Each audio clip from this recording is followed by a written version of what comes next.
അടയ്ക്കുന്ന അത്രയും തുക പെൻഷനാകുന്ന സന്ദർഭത്തിൽ പലിശ ഉൾപ്പെടെ തിരിച്ചു കിട്ടും. അതിനു പുറമെ ഉടമ അടയ്ക്കുന്നതിൻ്റെ 25% കുറയാത്ത തുക ഈ തൊഴിലാളി വിഹിതത്തോടൊപ്പം റീഫണ്ടായിട്ട് പെൻഷൻ കിട്ടുമ്പോൾ തിരിച്ചു കിട്ടും.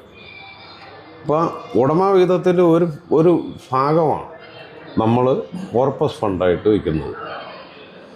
ഒരു 50 വയസ്സുള്ള ഒരു ഓട്ടോറിക്ഷ തൊഴിലാളി ക്ഷേമനിധിയിൽ അംഗത്വം എടുത്തു നിൽക്കണം. 50 വയസ്സായി മറ്റൊരു ജോലിയൊന്നും ചെയ്യാൻ കഴിയാതെ ഒരു ഓട്ടോറിക്ഷ വാങ്ങി.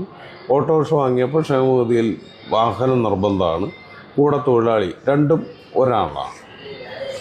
ഉടമ വിഹിതം 60 രൂപയും തൊഴിലാളി വിഹിതം 60 രൂപയും ചേർത്ത് 120 രൂപ ഇയാൾ ഒരു മാസം അടയ്ക്കണം. ഈ 60 രൂപ വീതം 10 വർഷം അടച്ച 60ാമത്തെ വയസ്സിൽ പെൻഷൻ പറ്റുമ്പോൾ തൊഴിലാളി അടച്ച ഓരോ മാസത്തെ 60 രൂപ വീതം അതുപോലെ തന്നെ പലിശയും ചേർത്ത് തിരിച്ചു കൊടുക്കുകയാണ്. അതോടൊപ്പം തന്നെ